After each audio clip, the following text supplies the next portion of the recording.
Hey, friends.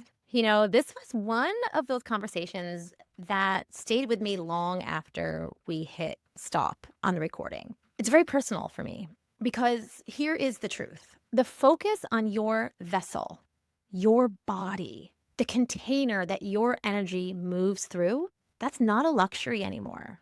It's mandatory, especially right now. In this episode, my guest and I talk about why leadership, visibility, and energy do not start in your mindset or your strategy. They start in your body, and why ignoring that costs you more than you think. We talk hormones, gut health, energy leaks, and yes, energetic constipation makes an appearance.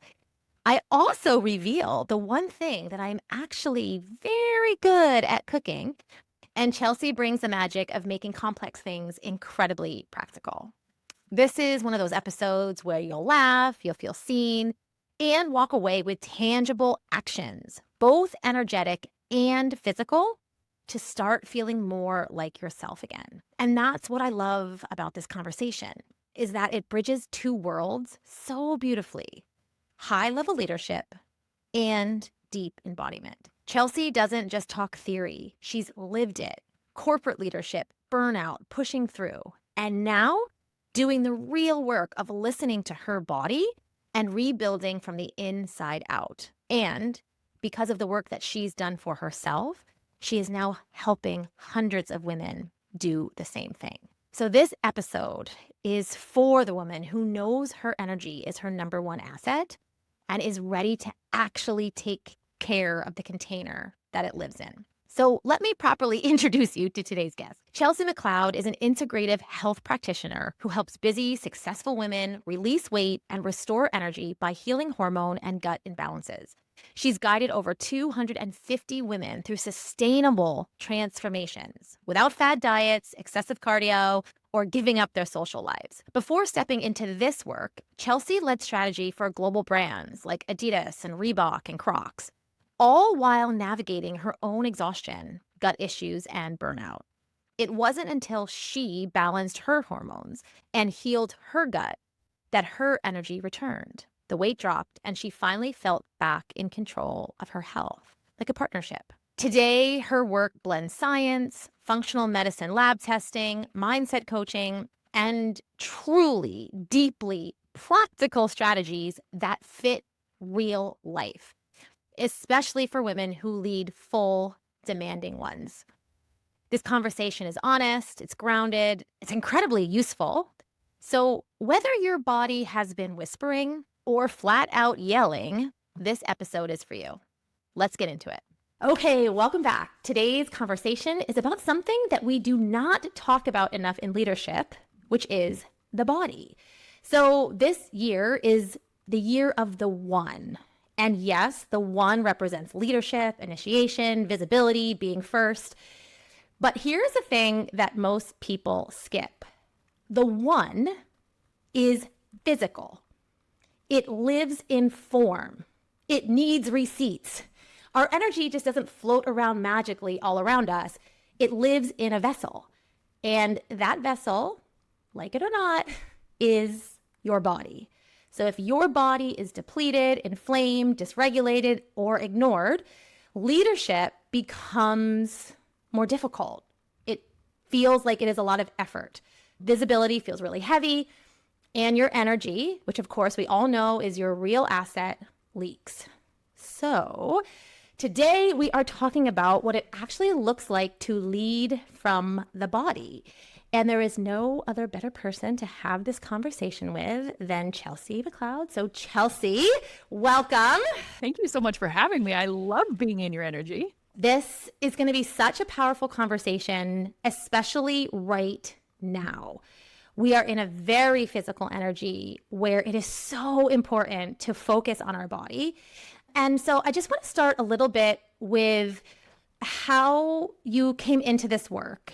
And I think it really speaks to where many women are right now. So you've lived both sides of this. You've high level corporate leadership, and now you're deep into this integrative health work. So in your corporate environment, You led teams and strategy for global brands, high performance, high output, constant pressure, mind driven, performance based environments. When you look back now, when did you first realize that your body was no longer keeping up with your leadership?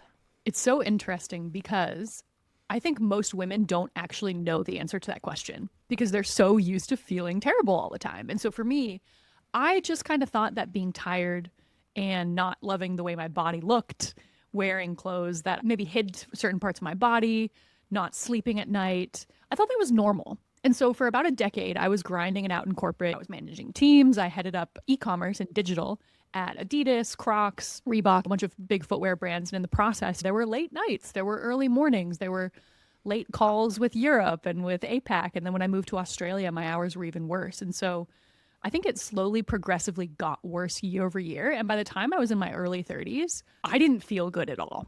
And I didn't know that that wasn't normal because everyone around me had the same symptoms. And what I quickly learned was that it's common, but it's not normal. And once I started doing that deeper level of work on my hormones, on my physical body, it changed so fast that I was astounded. And I was like, more women need to know about this because I think we're just so accustomed to looking and feeling less than what we want to. And that has such a big impact on like the way we show up energetically, but also our leadership capacity. Yeah. So when we talk about this as energy, like you said, being our number one asset and energy needing a container.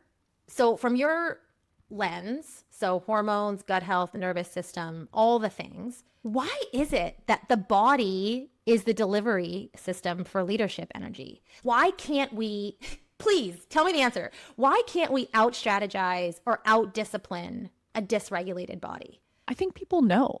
Like people can pick up on how we behave, how we show up, how we speak. And when we're leading from a place of dysregulation and imbalance, like our team feeds off of that. They're going to feel more frantic. We're not going to get stuff done as efficiently. And so I think for most women, they think leadership is just doing more, but it's more about being present and showing up in your full expression and also having the clarity of mind to make strong decisions, which you can't do when you have brain fog. You can't do when you're exhausted. You can't do when you're sleeping 4 hours a night. There's just a whole nother level that we have to get to if we're going to lead the way that we want to. Yeah, I love that. And you talked a little bit right here about like brain fog and before about what things were happening that you said that you kind of normalized, but perhaps shouldn't. So what are some specific things that you find are most common that high achieving women normalize that they actually don't have to? I always say symptoms are normal, but people think they're just part of their personality. And so they build a whole lifestyle around their symptoms. And the most common one I see are gut issues, constipation, bloating, any kind of tummy discomfort, start to finish. Dissatisfaction with weight or weight that doesn't budge as much as it should based on how much you're working out, how well you're eating, how many salads you're having, how many berries classes you're doing. You just still carry weight, especially that little inner tube around the middle. So I always say if you're carrying weight in belly, hips, thighs, it's a sign that there's some hormonal imbalance. I would also say sleep. So a lot of women are really tired during the day and then they have a big shot of energy at night and think that that's normal. That's actually a dysregulated cortisol curve that I see in so many female leaders who are in big roles. And it's because they've just been operating in fight or flight for so long that their cortisol levels are kind of flipped. So they're supposed to like pick up in the morning and drop off as the day goes on. But a lot of women, they wake up exhausted. Their energy levels start to rise. They probably get to their highest around, 11 o'clock midday, and then they just feel terrible again. And then the cortisol rises again at night. So they really have trouble sleeping, even if they're exhausted. So those are the most common ones. But then there's also clusters of symptoms I see with certain women like hair loss, adult acne, just general anxiety as well. So most women I work with have a weight issue coupled with 2 or 3 other hormonal symptoms.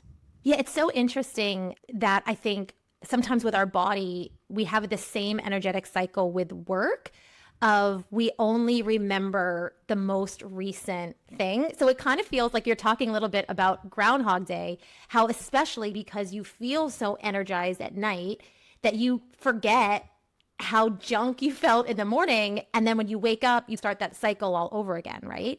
That's so fascinating. Okay, so let's talk about weight actually for a second, because I think you brought this in a beautiful way. You talked about what weight represents hormonally a lot of times for this women, but what What does weight often represent energetically for these women? Have you noticed anything there? Yeah, because I work with very type A women who are moving so fast they don't have to feel, there's oftentimes emotion that's stored in the body. And we know emotions are energy, right? And so for a lot of these women, once they start doing their protocols, they start eating the right foods, eating at the right time, really nourishing their body, but they also start to rest. They also start to feel their feelings, and the weight starts to come off. And so I always think of our physical metabolism and our emotional metabolism as the same thing. When we're not digesting life, when we're not digesting our emotions, our body can't either. And so we can't metabolize our food. We can't move our food. So our digestion shuts down. We're going to hold on to weight. And so I can't tell you how many women I talk to who have that last 15 pounds to lose and they can't do it. And so we really have to look at it from a 360-degree lens of what's going on chemically, physically in your body, but also emotionally for you, so we can really allow you to release that weight. Yeah, and I'm laughing just how many times I've probably heard someone say, I don't have time to feel because there's just so much to do. And when you hear someone say that, what is something that you can share with them that might get them to flip that, even if it's just an opening for awareness? I always say just feel faster.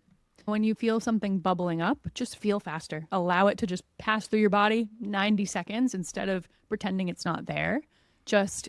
Maybe it's just taking a walk. Maybe it's just going outside, allowing it to move through your body. I was watching an interview with Layla Hormozi the other day, and someone was asking her, like, do you ever like completely lose regulation and cry at work? And she was like, crying is regulation. Like, one of the most just successful females in business is saying that, of course I cry. Like, that's what I do. That's how you move through it. And so I always tell women, like, your day will probably go by a little bit better if you just allow yourself to metabolize the feeling quickly.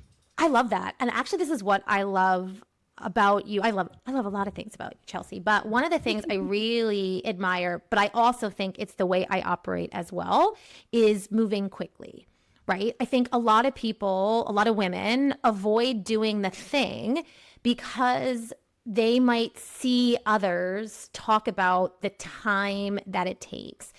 And just from my perspective, when we work with energy or strategy in any of my sessions, like, I don't need a long time to help you get a transformation.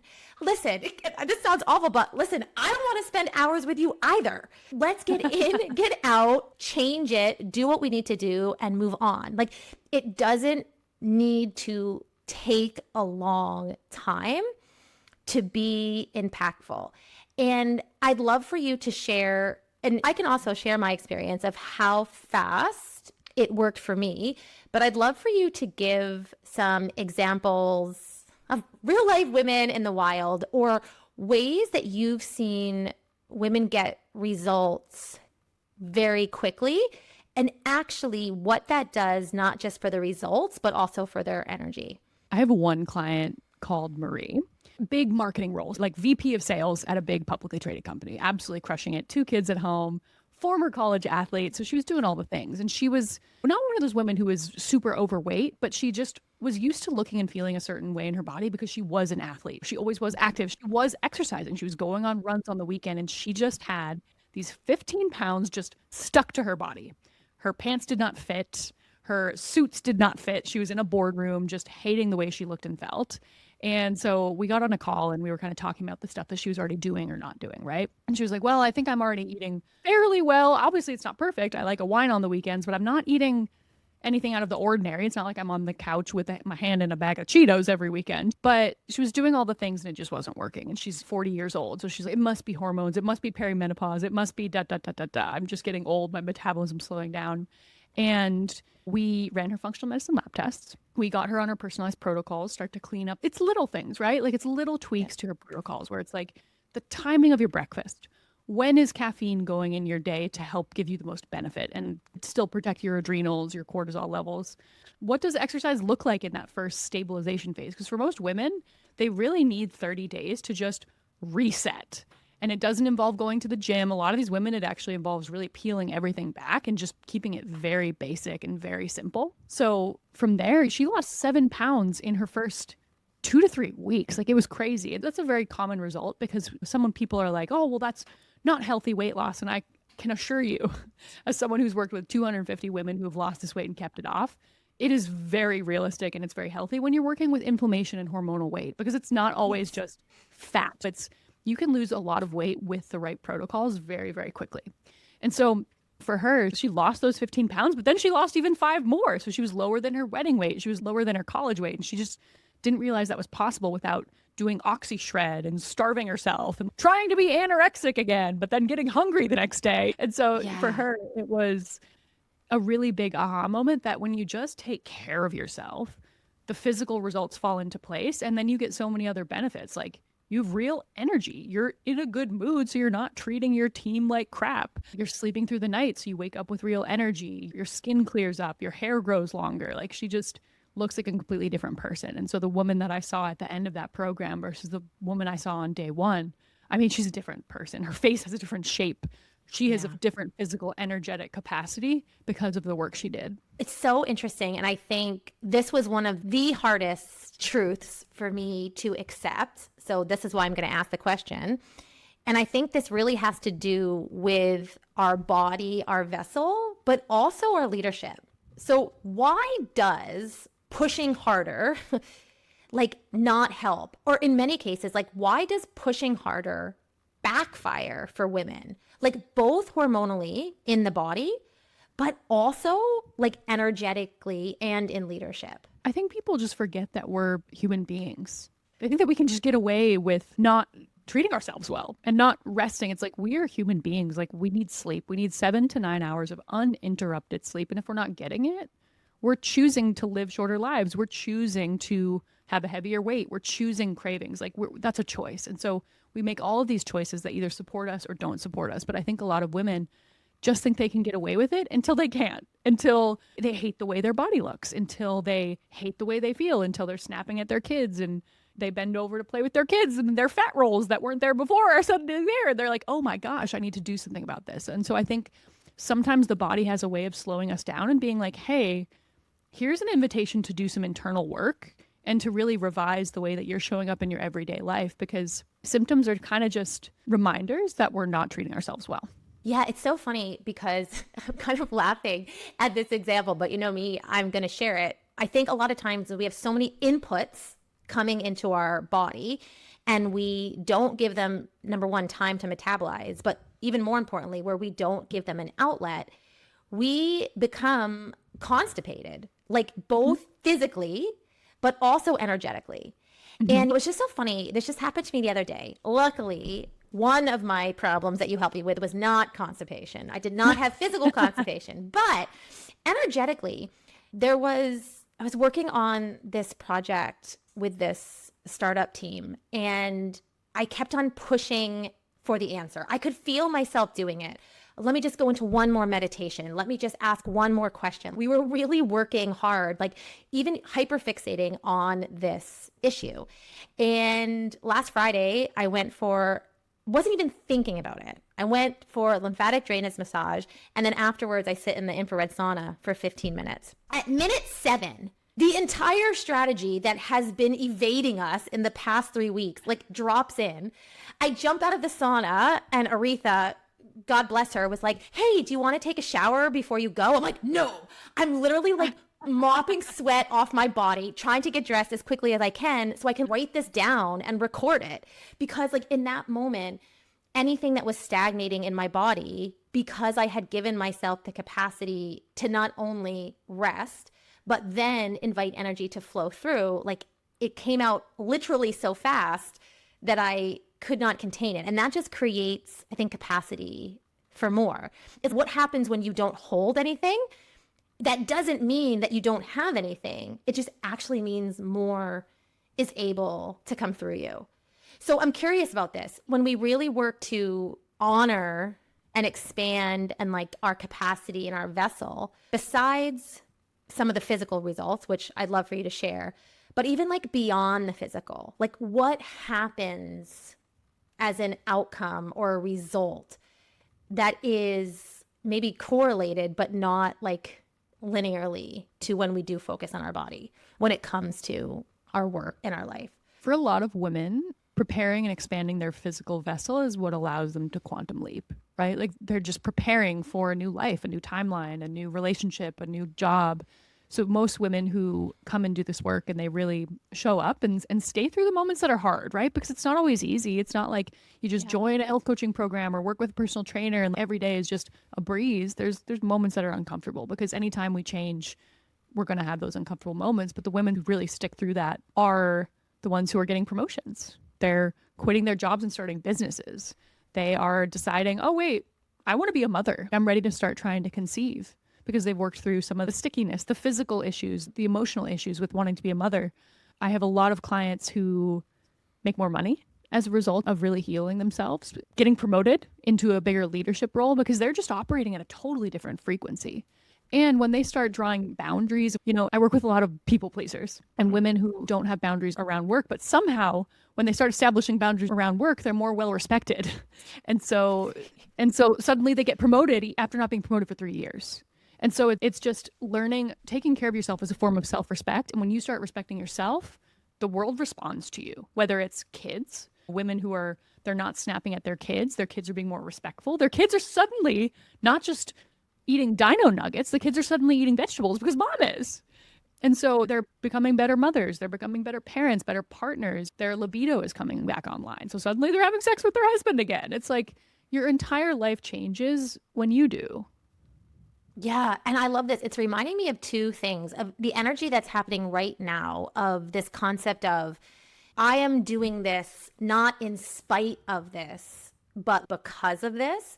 And I think that first sentiment, a lot of women get stuck there of, look, I can do all this in spite of the fact that I'm not feeling the best physically. And it's, wow, imagine if you were feeling well physically, just like you said, possibilities come that you could never even have imagined, because literally, like, you would not have had the capacity to hold it or to say yes to it if it had been presented to you, right? I also think our body, I love how you say like hormones are messengers. And in a broader sense, I totally believe that our body is a messenger. And so if our body is a messenger and we're in communication with it, you can't lie. Like your brain can't tell your body, no problem, you can handle this. And because of that, like energetically, others feel that. And because others care about you, they're not going to present you with opportunities that they know will push you over the edge or that will lead you to something that you're not ready for. And so I also love this because what I also got from your question, which I love, is, what will happen if I commit to taking care of my body?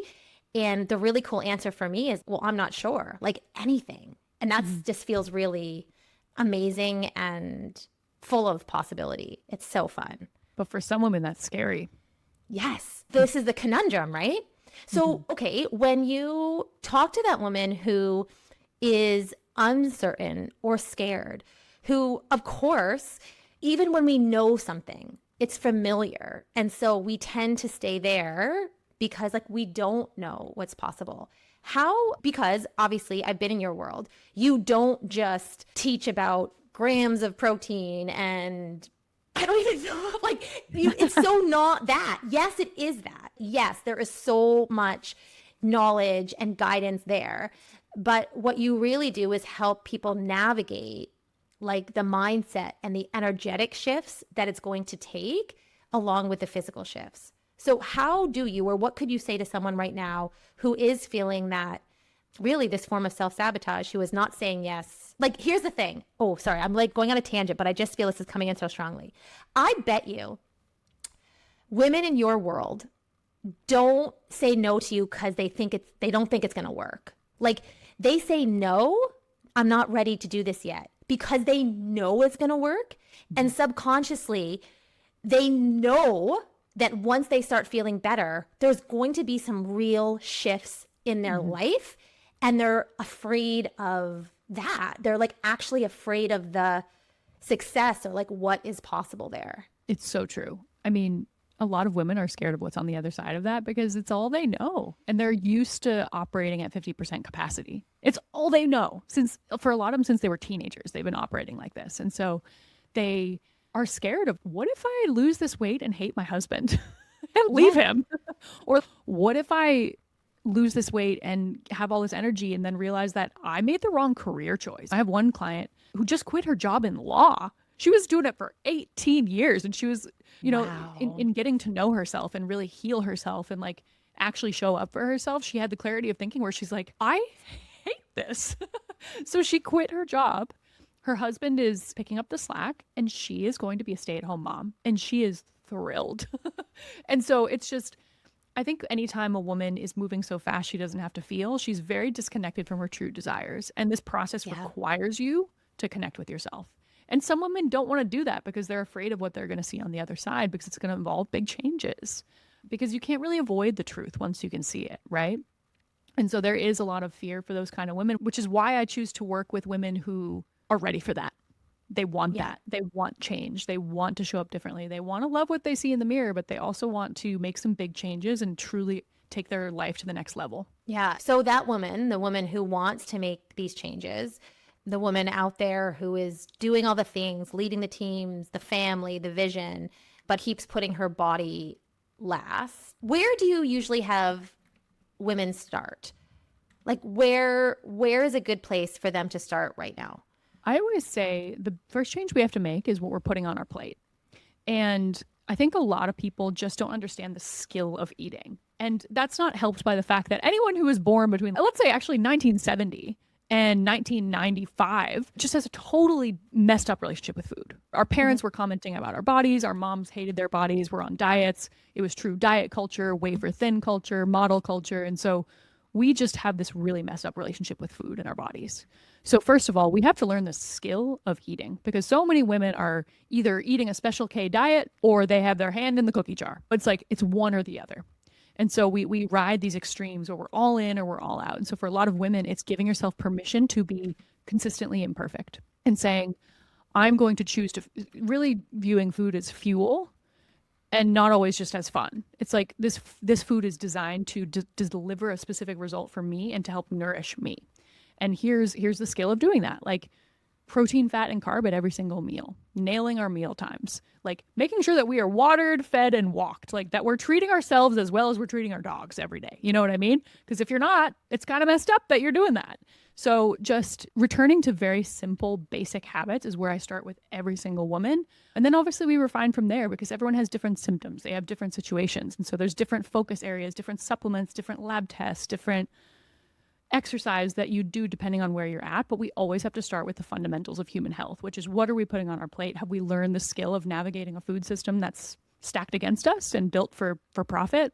In Canada and Australia, where I am, and Canada where you are, it's like the food supply is much better. But in the US, I mean, it's a struggle, man. Like every time I go back to the US, because I live in Sydney, every time I go back there, it's hard. I have to hack it. Like I really have to be thoughtful about where I'm eating dinner, what restaurants I'm going to, how I'm cooking at home, where am I buying my groceries. I teach my clients to be label turners, right? So going to the store and not just looking at the caloric value, that's not even relevant anymore. It's like, what is actually in that food? Do you recognize the ingredients? Are there just random chemicals in there that you don't recognize? Like really being good discerners of food because we are human organisms. And if we are putting poison into ourselves, we're obviously setting ourselves up for disease, sickness, and holding on to weight that we don't want to. And so I think that's always where I start with clients. Yeah, and I just want to reiterate something that you said is this does not demand perfection. As someone who has gone through your program, I will tell everybody I was not perfect, like by any means. In fact, like during the time I went to Disneyland with my family, like, right, there's just so many things. And I also want to say is because I'm feeling a little bit of energy around, but Chelsea, this just sounds like something else to do. And I just want to dispel that myth because for those of you who know me well, this will not be a surprise, but I'm not a good cook. I don't like to cook. And to tell you the depths at what this is I'll never forget when Justine went to kindergarten. She's my oldest. And their teacher had them write down what their most favorite meal that their mom made for them. So they wrote it down and it was like for a big bulletin board and it all got put on a bulletin board and they had like a open house, like parent teacher conferences. So imagine all the parents are there, and we go to this big wall, and I'm like, oh my gosh, like Malia's mom, like beef stroganoff. Someone else's is like lasagna, quinoa salad. I get to Justine's. Guess what it said? Cereal. Cereal. Okay. So this just, I want to set the example of this is my depth and breadth of cooking. Now I have a little bit better now since that time, right? But, and this isn't another thing to do. It does become so integrated in your life, which I think is also the point of leadership I want to bring in.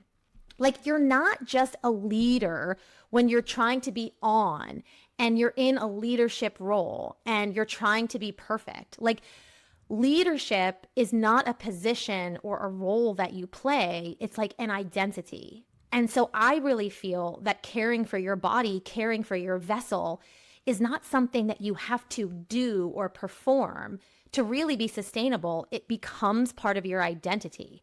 Like, instead of trying to say, I am going to do this, it's like, no, I'm going to be the person who does this. And I can say, I laugh in such a short time, I look back at some of my habits and I can't imagine going back because of this. Because I think when we focus less on the habits and behaviors, we have to shift those first, right? Of course. But it's not about the behaviors or habits, because we know that behaviors and habits change and we fall back to them. But when we literally change our identity, when we embody our leadership, when we embody our commitment to our bodies, we change our identity. And so I'm laughing at some of the habits I even had a few months ago where I don't have to think about not doing those things because I literally can't, because I'm no longer the person who did those things. It's like Totally. fascinating how your identity changes when the vessel in which you're energetic, whatever you want to call that, like your essence, stays in. If you look ahead to this next year and you kind of feel into your work and the impact that you have on women, where do you see this becoming really important? I guess what I'm trying to ask is, like, why now? Like, why does this, because I feel, I mean, I told you, like, right now is the time for you to do this if you haven't yet already. And I don't know if I have the answer to that question, except that I just feel it's necessary for this like future iteration. But I wonder if you have any sense of like, why now? Like, why is this going to be really important now?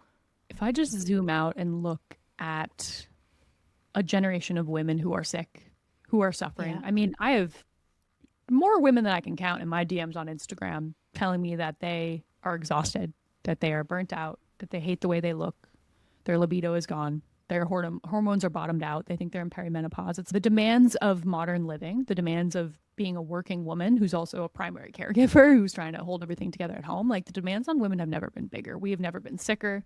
We just have a generation of women who are not at their fullest potential. And that's why I do this work. I was making good money in corporate. I didn't even need to quit my job. I actually loved my job. Like, I loved it. So for me, I had to look at this and go, okay, well, number one, obviously, can I make enough money to sustain my life? But also number two, do I actually like doing this and why am I doing this? And so for me, it's giving women the same transformation I had, which changed my life.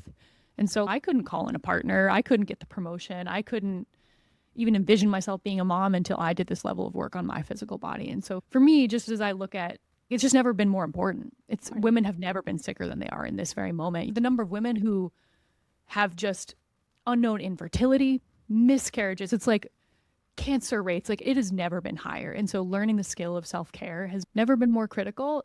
And I always tell women, like, you can wait, but the hole gets deeper. And suffering is not required. It's optional. You can choose that. So I just want women to know that there is another option, that feeling real energy and loving the way you look and not having brain fogs and migraines multiple times a week is all totally optional. Those are hormonal imbalance symptoms that can be solved. And so just letting women know who have maybe gone to a doctor and been told, this is sorry, eat less, exercise more, get on this medication. if you're not satisfied with that answer, I just want women to know that there are options for you and they work. Yeah. And I love this. I heard you say, I don't know, someplace, you know me, I never remember, but I heard you say, it's so fascinating because it's so true, is it really sometimes becomes a full-time job to accommodate our like unhealthy lifestyle. And I want like everyone, I'm kind of paraphrasing, but I want everyone just to feel into what are you having to adjust in order to accommodate this feeling of whatever it is. And I'm laughing. Like for me, and this is exactly, if I look back, I was waking up feeling so tired. And so I spent so much time trying to go to bed earlier, and that never helped, right? Like I was finding, this was like the big ego kicker. I could no longer beat my 8-year-old in a race. Okay, dude, like we know this needed to stop, right?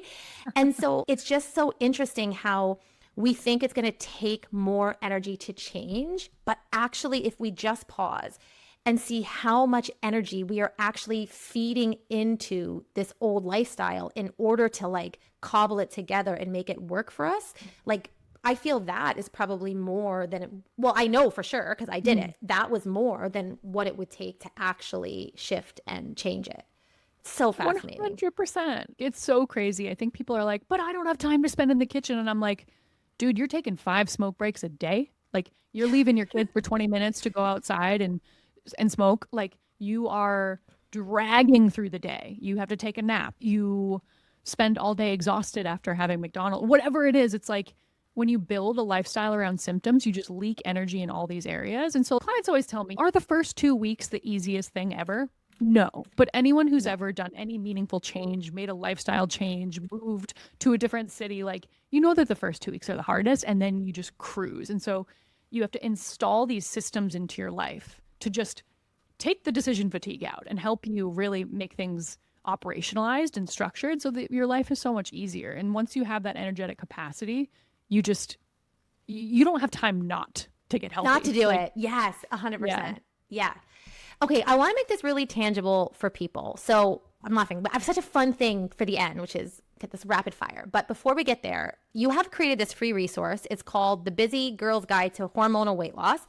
And I love it because it speaks, just like you're saying, directly to high capacity women who don't have time for nonsense. So can you share like who this guide is for, how they can get it?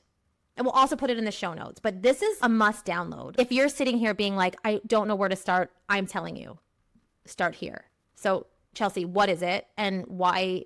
What will it help them do like right away, practically? So for most women who download this, they're going to be busy women who are in big roles. Oftentimes they're moms, not always, but a lot of them are, who just want those tangible steps to release the first 5 pounds and start to heal their hormones, which means that energy comes up, cravings go down, hair loss starts to stall. All of these things are interrelated, right? And so it's going to teach you, hey, here's a rough structure for what to eat. Here's some starter recipes. Here are things to install throughout your day so that you're keeping your blood sugar balanced, so that you're able to burn more fat. Here, just like I always talk about boulders versus pebbles. It's like we go on Instagram and we're scrolling and we see all these different devices, these little hacks, these little tips and tricks. And it's okay.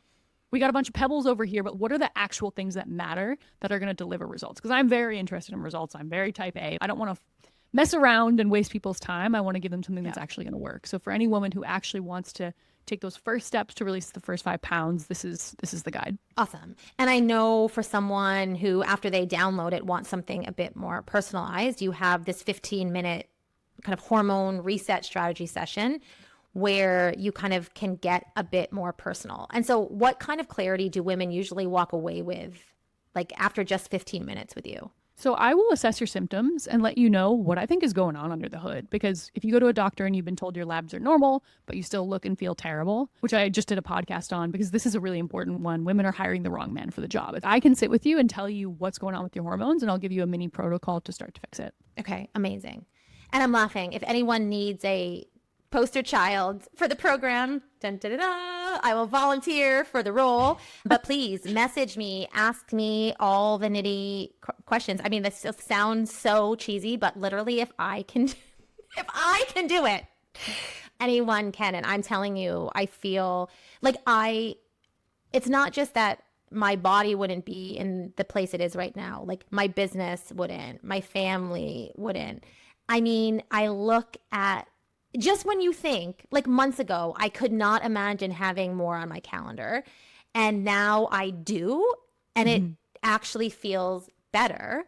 And I'm actually beating Charlie now in a race. And now in softball, they all want me on their team. And so this is like just, if anything comes through, it's like, this is my biggest win, is I am now back on the first pick for any sports team for my kids. Okay, let's play a little bit of rapid fire. I want to end with this. First thing that comes through, no overthinking. I'm super curious what comes through. Okay, so burnout is actually a sign of what?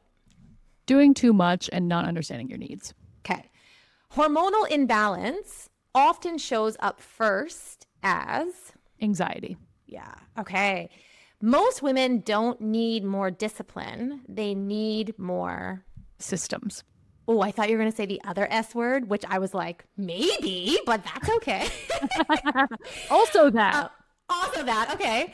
Weight loss becomes sustainable when you change the way you operate. Energy returns when you get your inputs right. Love it. Last one.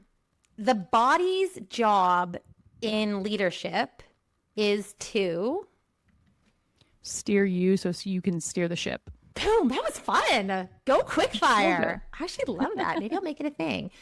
So, okay, if leadership in this season, which it is embodied, right? Then tending to the body is not a luxury. It is foundational. And your work really makes this practical, grounded, doable. So if you're listening and you feel like your body is quietly or loudly asking for support, please go download that free weight loss guide. You can also book a strategy session where she'll, like Chelsea said, she'll look at your specific needs and personalize it a bit. And the body isn't something to override on the way to success. It really is the place where success begins. So kind of as we close it out, is there anything else you want to share? Any last words of wisdom that are wanting to come through you? Suffering is optional, and life doesn't need to feel the way it does now. It can change really, really fast when you're brave enough to make a decision. And I think people probably look at you, Jess, and they're like, oh, but Jess, you've always had so much energy, and we would have never even known that you were struggling with exhaustion. But I think we all do such a good job of hiding it, but we don't have to. Like we can really get the tools to make changes quickly and resource ourselves properly so that we can really excel in our businesses. And I always say, because I do work with a lot of women who run businesses, who are heads of businesses in corporate, but they also own their own businesses. And I always say your body is your business. Like your business will only ever be as successful as your body is healthy. Yeah. And I'm laughing because that was supposed to be the end, but I just brought in something that I think, especially for moms in business, a lot of times we don't do something because we feel it perhaps will influence or negatively impact our kids, maybe especially our daughters, in the way they view their bodies. And it's the same way a lot of times leaders don't want to do something because they know their teams and they know how much their teams look up to them. And we know how much our kids look up to us. Well, we think we do. And I just want to share is that I've had the complete opposite reality from this. And I want to tell everybody that Chelsea told me so, but I didn't believe her, right? So I think we all have these stories about why it might be different or why we can't. But I think not just with our body, but with our energy and our leadership, it's really important to examine these stories and ask, is this true? And how do I know it to be true? And just like you said, I mean, we never ate horribly, but I thought that my girls would have a huge, I don't know, a disruption if I really started to focus on this. And I just need to tell you something. They did not give a blank. Like they just were excited that I had energy. They were excited that I could play with them. So I think whatever the story is, I think that's why, Chelsea, you're just such a great person to work with on this, because you understand that it's not just the physical, right? you understand that it is a whole level of mind and spirit and energetics that have to come into this. And that's why I think you're just the best. So thank Thanks, you. Jess. I thought you just did so well in the program, and I think I just want to work with more women like you because you came in, you did the thing, you understood that like perfection is not the vibe, right? Like it's just not going to get you what you want. And so when we can squash the perfection all or nothing mindset and just take action, our businesses benefit, our kids benefit, our husband benefits, like everything just changes. Yeah, just gonna say to leave it at that. If that is not the perfect example for areas in all parts of our life, I don't know what is. Like perfection is an illusion. You don't need to be perfect. And in fact, like being perfect is keeping you small and ditch it. This is the year to ditch the perfectionism. And if you need help with that, with body or energetics, well, you got two people right here who are motivated to change the world in that. So thank you all for listening. Please reach out to Chelsea, grab that download, follow her on Instagram. Not only is she full of amazing insight, she is also incredibly funny, which you all know. Laughter is sometimes the best medicine. So follow her, connect with her. And Chelsea, we're just so grateful that you came. I personally am grateful that you came into my life when you did. It was divinely timed. And I'm just so grateful for you. So everyone should know you. And I hope that you being a guest on this podcast will help that in some way. So thank you so much. Thanks, Jess. I appreciate you.